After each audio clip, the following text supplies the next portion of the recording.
ça débute. Bonjour, on est sur les ondes de la Web Radio Sport dans l'action sans quitter la maison. C'est la capsule Rendez-vous baseball et on a le plaisir d'avoir avec nous Vincent White, l'ancienne étoile émérite, si je peux dire, des Cards de Lasalle. Vincent, bienvenue. Merci beaucoup. Vincent, peux-tu nous faire part de ton CV baseball, puis après ça, on prendra ton CV professionnel d'aujourd'hui. D'accord. Mon CV baseball, moi j'ai joué au baseball, ou du moins j'ai développé le baseball dans la Ligue Midget 3A, dans le temps que je jouais pour les Athlétiques de la Chine, ça c'est en 1996 et 17. J'ai embarqué en 1998 avec les Cards de Lasalle en Ligue junior élite du Québec. Et puis, j'ai joué de 98 à 2002 dans la Ligue junior élite. 98 à 99, j'ai joué pour l'Académie Baseball Canada.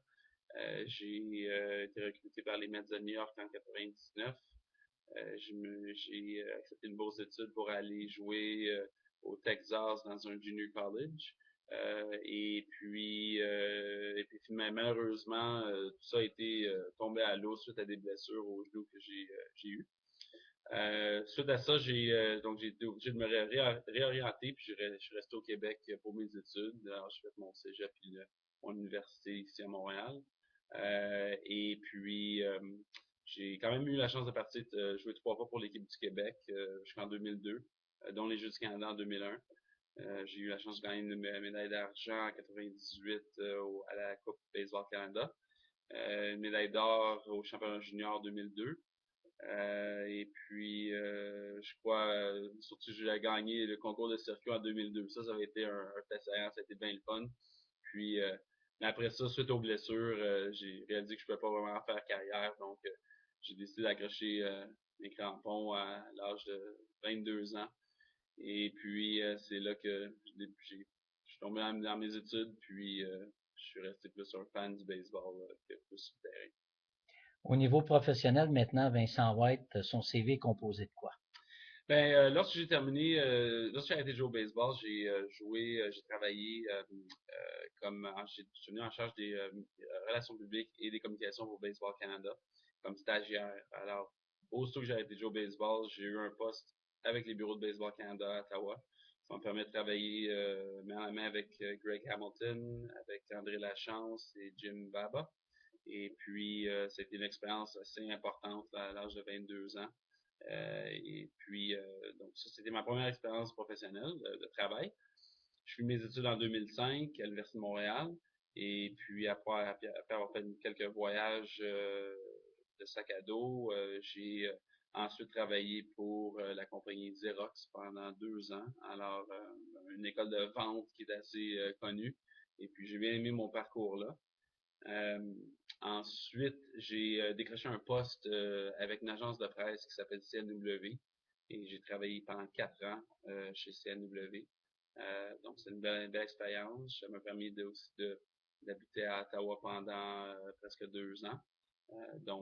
J'ai changé un petit peu mon parcours par rapport à ça.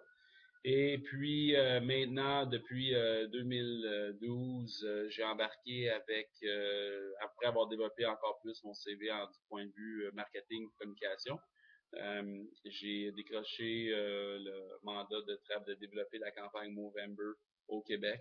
Puis là, vous pouvez le voir, on est en saison morte.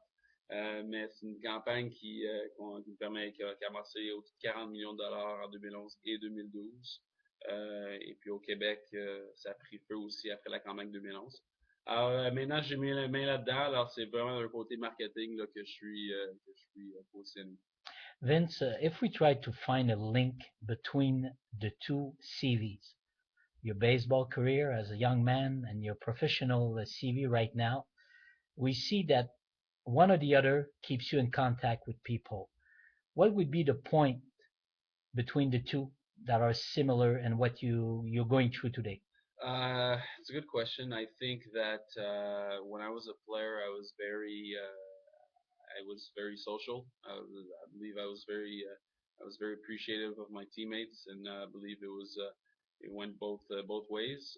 So I was very talkative. I think I was known as a leader for those reasons. I was able to get people together very much and bring the team together. And I think that kind of transcended into my work career as well. So when you're good with people and you can bring people together, you can do that whether it's on a baseball field or in business. And now in charge of bringing a campaign together with thousands of registrations, and that's I guess it's fitting. So the team spirit is always present. Yes, exactly, very much. Vince, we go back just in time in the last few years of your baseball career as a junior. You were one of the top prospect. I think I'm done not putting too much on you on that. It was a fact. You got drafted by the Mets and all that. You were a key player in that league for your team and so on. Like you said, you talked about the race of the home run race that you won in the last few games. I do remember I was there. Uh, you were under the spotlight in those years.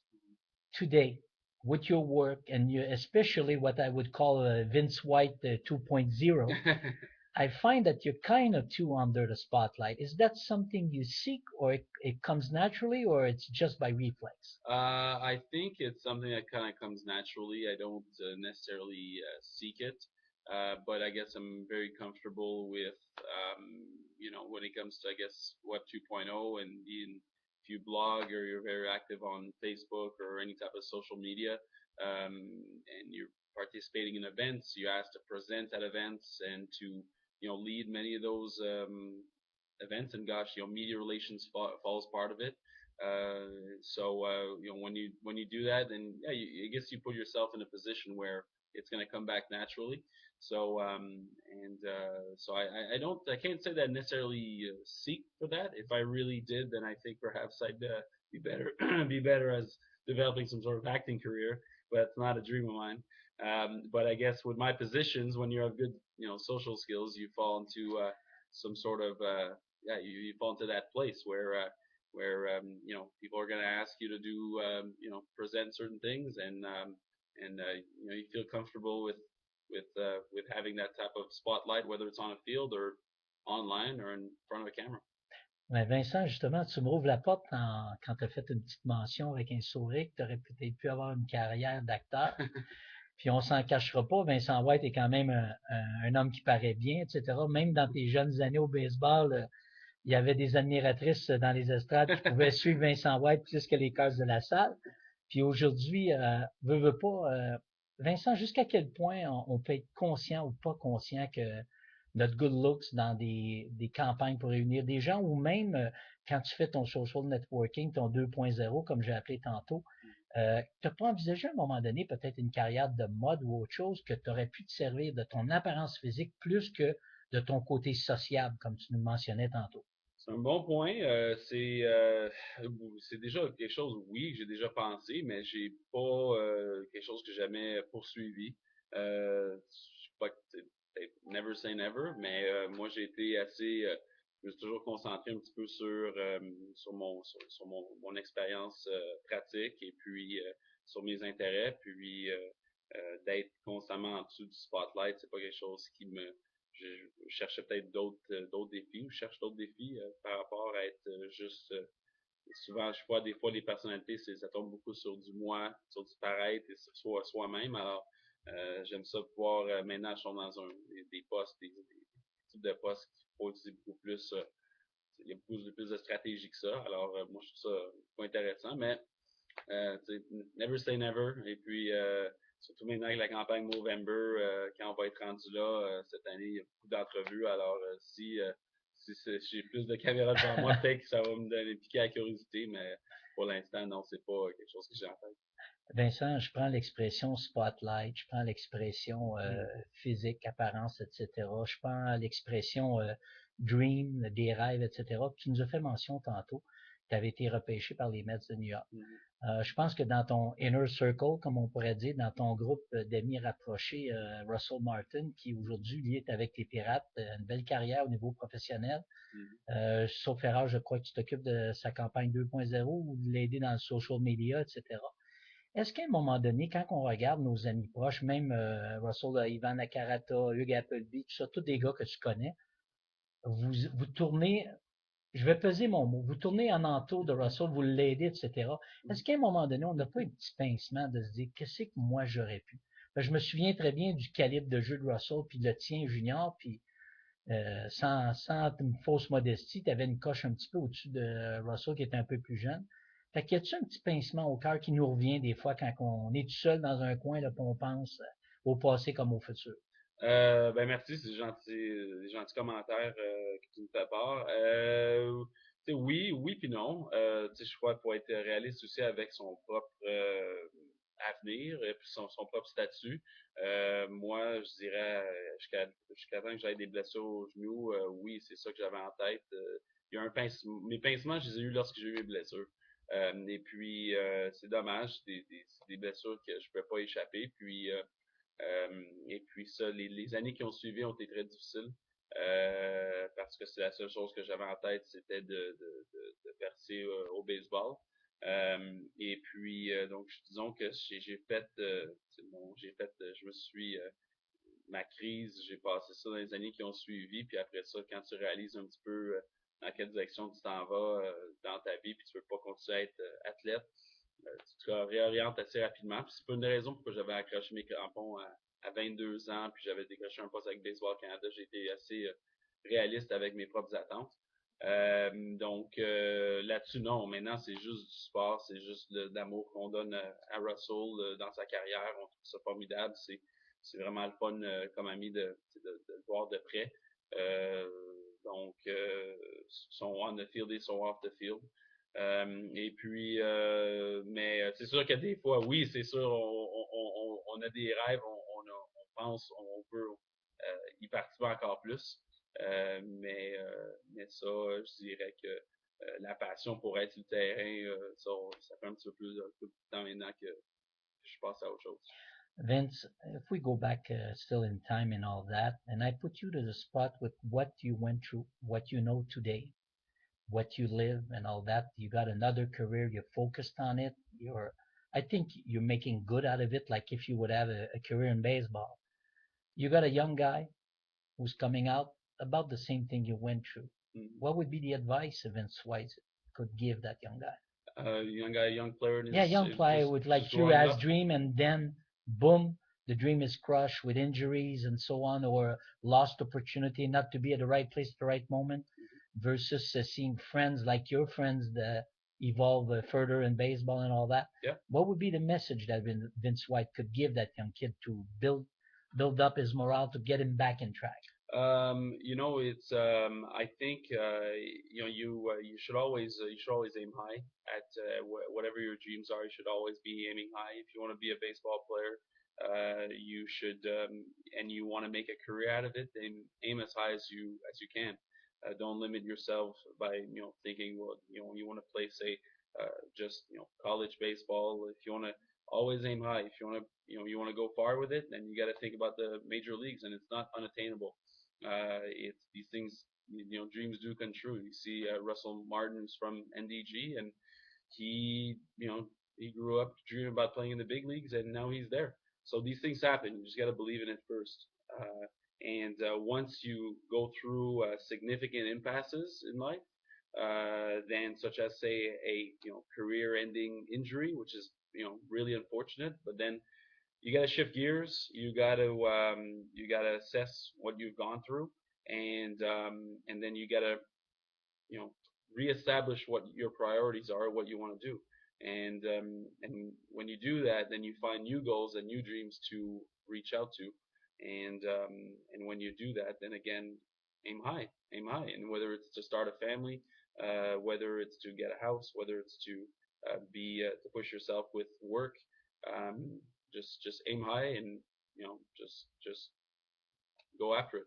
Vince, would you agree that one of the main problem with athletes, most of their career, as short or long that it can be, it's always the straight line. So when life throws them a curve, they're not used to take that curve, to go around it, and to come back in a straight line. They always have to face it frontward and all that. So is that a problem when you leave what we call the athlete life to become a citizen, normal citizen, worker, and all that. Is that a problem for an athlete? To get adjusted to say day to day, yeah, I think so because I mean it's a big adjustment. It's almost shifting gears significantly, so, changing tracks. I think it's something that is that you know you need to first you can't keep it to yourself. You need support from people in order to properly go through that hurdle, that impasse. And this is we there's a lot of talks right now about in our I think in general about mental health and how people can assess that. And by doing that, the first step is to just make sure you're well surrounded with family, with friends. You can't. I think in order to think that someone can always surpass something by himself, I think that's you got to be better than that. Surround yourself with the right people, family and friends, your immediate people that can help you, and then if you do it, if luck is on your side, and if luck is on your side, you got good assistance, then you get back on the right track. Fairly hopefully easily. But essentially, that's the I think that's what athletes should look for is not keeping everything to themselves and talk to others about it, and others will pick you up and surround yourself with people that you trust. Vincent, en début, j'appelais ça la capsule Rendez-vous baseball. C'est des capsules justement qu'on met sur Facebook, sur YouTube plutôt. Mais ce qui m'a intéressé avec toi, c'était l'expression anglaise, comme je te l'avais dit, baseball player to social blogger. Je veux t'amener justement sur ce qu'on retrouve souvent sur Twitter, Vincent White qui se promène un peu partout, je dirais dans l'île de Montréal, même un peu partout au Québec, ou les endroits que tu fais, puis tu as toujours un commentaire, soit pour recommander un endroit, pour nous dire que tu es là pour gathering, ou même dans des occasions comme St. Patrick's Day, Parade, etc.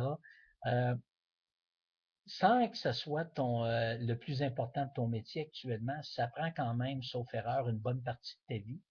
Puis, on développe ça comment? L'intérêt, ça nous arrive comment pour devenir le social blogger que tu es en train de devenir? Mais regarde, je veux dire, je crois que ça commence avec le fait, pour moi, je suis un Montréalais. J'habite pas loin du marché Atwater, pour ceux qui connaissent la région. Donc, c'est facile de se déplacer dans une ville qui a beaucoup à offrir. Et puis, lorsqu'on fait ça, déjà, on est exposé à beaucoup par une ville cosmopolitaine comme Montréal, mondiale. Beaucoup de culture, beaucoup d'événements. Alors, juste être, on peut en parler n'importe qui habite sur le plateau de Montréal ou près du centre-ville, il y a toujours quelque chose qui se passe. Alors, de ce côté-là, on est exposé à beaucoup.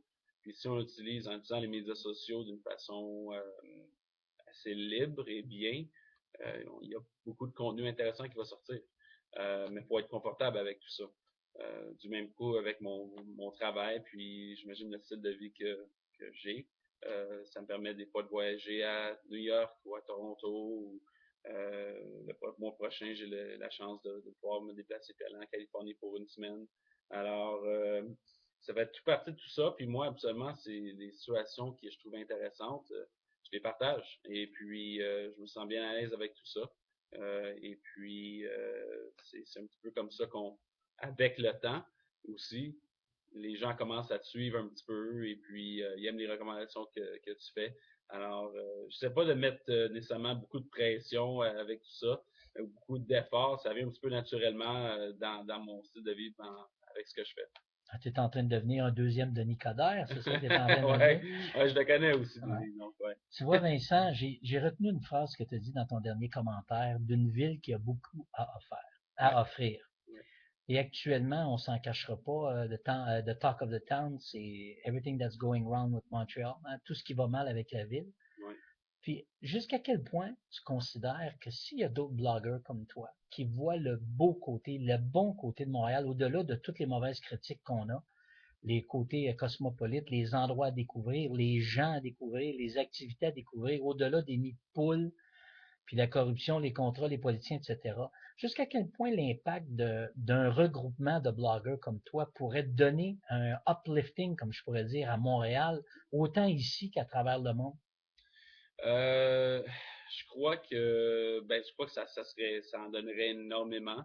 Je crois que ça commence par l'attitude des gens, hein. Je pense que il y a deux choses. Moi, ma philosophie, c'est qu'il y a deux choses, il y a deux façons de voir la vie, soit d'une façon négative ou soit d'une façon positive. C'est un choix qu'il faut faire. Moi, je décide dans mon quotidien que je veux en profiter, que j'aime ce que je fais, et puis que je me maintiens en santé le plus possible. Et puis, ça me permet d'en profiter. J'essaie pas de me retourner puis de trouver d'être malheureux. J'essaie d'être heureux. C'est un choix que je fais. Et puis, quand on se met dans cet environnement-là, on pense de façon positive. Puis je pense que c'est ça qu'aussi mes amis proches aussi, quand on parlait justement de Russell, je veux dire, c'est une attitude positive. Il faut penser de façon positive.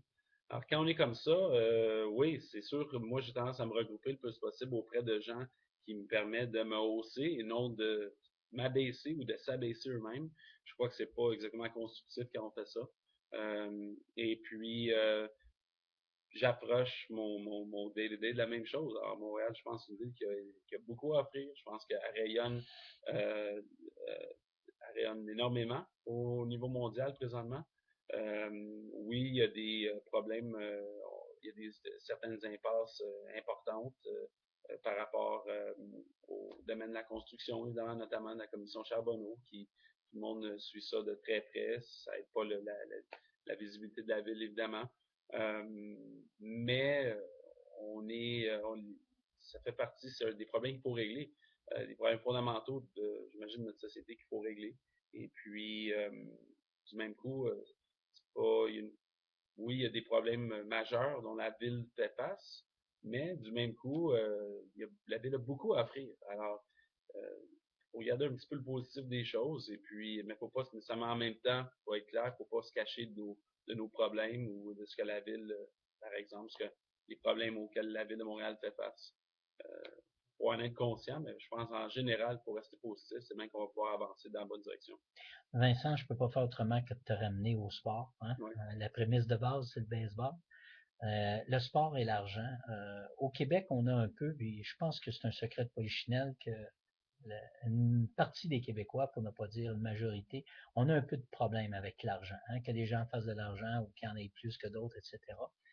Si je regarde tous les athlètes québécois qui ont évolué, qui ont fait de l'argent, que ce soit au hockey, au football, au soccer, au baseball, est-ce que tu crois qu'en tant qu'athlète, exemple, on prend Russell ou même Éric Gagné avant, on va venir au baseball. Est-ce que ces gens-là doivent absolument être redevables envers le Québec? Donc, quand ils reviennent, d'en donner une partie, d'aider, de contribuer. C'est souvent ça qu'on entend. Ah, ils font de l'argent, pourquoi qu'ils en donnent pas ou pourquoi qu'ils redonnent pas avec tout ce qu'ils ont reçu pour arriver à la carrière qu'ils ont aujourd'hui? C'est quoi ton opinion à ce niveau-là? C'est une bonne question. Je crois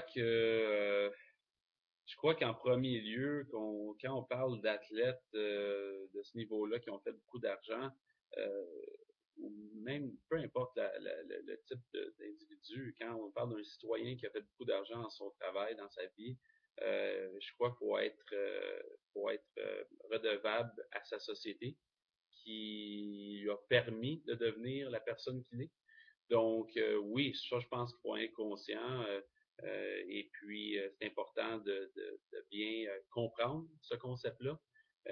Parce que c'est pour ceux qui voyagent, qui font des voyages dans des pays du tiers-monde, il n'y a pas tout le monde qui a la même chance. Alors, je pense qu'on est choyé d'être dans le pays qu'on est, dans la province qu'on est, dans la société qu'on est. Alors, pour ces raisons-là, oui, je crois que les gens devraient être bien conscients et d'être redevables à un certain degré. C'est eux qui le décident essentiellement, mais, euh, je crois que, et surtout dans un sport, je crois que la majeure partie des athlètes, ils ont tendance justement à redonner. Regagner le fait, je crois, avec des belles contributions à le passé au Baseball Québec. Russell, l'année passée, on a organisé un gros camp de baseball au complexe sportif Bell des Canadiens avec 160 jeunes qui étaient là. Et puis, peut-être des fois, évidemment, il y a des citoyens qui vont croire, qui aimeraient que tout se fasse maintenant, peut-être sur leur propre timing, mais moi, je dirais ce que moi je connais de cette expérience-là, personnelle, c'est que c'est pour les athlètes, des fois, pour leur donner le temps de bien choisir quand ils veulent. C'est eux autres qui savent quand c'est le temps de redonner. Alors, et puis, eux autres aussi ont leur vie, ont leur propre projet. Mais je pense que tous les athlètes, à ce que je vois, ont toujours redonné euh, de où ils viennent. Et puis, Eric Gagné, Russell Martin, c'est le cas. Et puis, tant mieux. C'est une des raisons pourquoi c'est encore plus important de former des athlètes.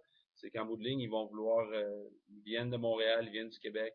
Euh, Ils veulent redonner de où ils viennent. Alors, je pense que c'est une chose assez naturelle. Vince, we're going to continue a bit in sports and Yeah, approach and so on about the sports and so on, the future, the past, and everything. Like everybody can see, we're doing the bilingual interview from the beginning. And I remember a couple of years down the road, we were at LaSalle on an old timers game yeah, that you were a part of the old timers team. yeah, And we had a discussion about alumni, yeah, a principle that is very present in English speaking people and in the United States. But when we look in regard to the French side, school or a team and so on, it's not a concept that is very present. mhm, And the way we were discussing about it, you were very pro for that because it creates a bond. Even if you're 90 years old, you're still a member of the team. And like we discussed earlier, you like the concept of teamwork and so on. Even in the independent work, you will regroup people. It's always there, the mentality of the teamwork and so on. mhm, So if I would have to ask you, mhm. where's I wouldn't say the problem, where does it block? Is it a cultural thing? Is it a mentality? Is it something that is not developed early in the French side versus the English side or the state side? I don't want to make it about the languages of that, but it's a mentality different from one side to the other. Yeah, it's a very good question. It's a very good question. I think gosh, I think United States are the most successful at it. I think if we analyze it, we can't look at it, you know, you know, Quebec or Canada over what goes on in the United States. I think in general, I mean, most part of the world, I think that there aren't many countries who do it as well as the United States when it comes to say an alumni program. So it's really, I think, you know, I guess different countries have to try to model as much as possible, or I think they should really definitely try to model as much as possible this type of alumni program, and because it's you know once you and it's not just for sports teams. I think if anything, we could probably talk about universities as much as possible, and you know the University of I went to University of Montreal and graduated in 2005, and just the football team was just starting to get in gear, and you know it's I guess is that an alumni approach is very much integrated into sports, and I guess a sports model within perhaps the education sector has never really been fully ingrained, perhaps in Quebec, and not just in Quebec, in Canada, as well as the United States. Not to say we don't have it. I mean, I'm not going to argue with anyone at Université Laval because there it's fantastic. But I think it could always be better everywhere. And I think the model in the U.S. is fantastic, but it's a big concept because then we get into the educational aspect of it, and just last year with the Printemps Érable that we had here in Montreal. I mean, it was obviously pretty active, very tense. So when we start discussing these types of topics, you're looking at fundamental impasses that are in place, and I don't. I think that the power led that to the powers that be. I think everyone's got their own opinion about it, but I think the alumni is definitely, I think, part of the sports model, and I see a perfect relation between that and education. A couple of last few questions, Vince, before we put an end to that nice interview. Vincent, est-ce qu'on a des regrets quand on regarde en arrière ou si on a plutôt des projets quand on regarde en avant? Des projets, pas de regrets. Si des fois on aimerait des choses soient un petit peu différentes, des regrets, il faudrait qu'ils soient minimes. Encore une fois, je pense que ça va avec l'attitude qu'on se donne. Si on décide de voir de l'avant d'une vision positive, c'est sûr qu'on se met le premier pas dans la bonne voie. Et puis, si on décide qu'on se concentre juste sur ses regrets, je pense qu'on va on va rester devenir amer puis rester amer longtemps. Alors, je pense que c'est une question d'avoir la bonne attitude puis penser de l'avant, de regarder de l'avant, de regarder quelle direction qu'on veut que sa vie se dirige, que ce soit au niveau personnel, au niveau professionnel. Puis, à mon avis, pour moi, c'est simple, de regarder de l'avant. On dit souvent que le passé est garant de l'avenir. Je te ramène au tout début de l'entrevue. Ouais. On a parlé baseball. Est-ce qu'un jour, Vincent White pourrait revenir dans le baseball d'une manière quelconque, que ce soit comme agent de marketing, communication, propriétaire, copropriétaire? Est-ce que Vincent White a gardé ça en arrière-plan dans le 2.0? Peut-être un retour à un moment donné dans le baseball. C'est sûr, je suis jamais loin. Je suis jamais très loin. J'ai aidé avec déjà plusieurs. Je suis jamais trop loin de mon ami Russell qui joue au baseball. Alors, juste de ce côté-là, par rapport à, disons, son camp de baseball qu'il a eu l'année passée, j'ai eu la chance de développer, développer au point de vue communication de cette journée-là. Je parle avec Ivan Nakarata, éducation hebdomadaire, par rapport aux médias sociaux, des nouvelles idées qu'on pourrait faire, et puis lui qui développe aussi ses camps baseball empire. On lance souvent du feedback. Alors, je suis jamais très loin. Évidemment, de le faire à temps plein, mais là, c'est une autre histoire. Hein. Alors, ça dépend du projet, ça dépend de ce qui est en place. Là, depuis quelques jours, je vois qu'il y a de plus en plus un buzz pour un retour potentiel des expos. Alors, mais ça serait je pense que ça va arriver dans Notre dans notre génération? génération. Je pense pas que c'est en mode cinquième vitesse présentement, et je pense que c'est encore un long shot, mais disons, moi je suis jamais bien loin. Je crois que quand tu as une passion, tu l'as avec toi, puis tu le gardes avec toi pendant longtemps. Puis après ça, quand tu restes proche avec tes contacts, tu jamais, tu gardes toujours une porte possible d'entrée pour le faire à temps plein. Alors, puis je pense qu'il y a encore un futur pour le baseball au Québec. Vincent, il me reste plus juste à te dire merci. Vince, Ça fait plaisir. big thanks, my man. Thank you. So, if you want to follow Vince White, go on Twitter. Vincent White est toujours disponible sur Twitter. C'était Bernard Duchesneau sur les ondes de la Web Radio Sport. La capsule Rendez-vous Baseball sur YouTube. Merci.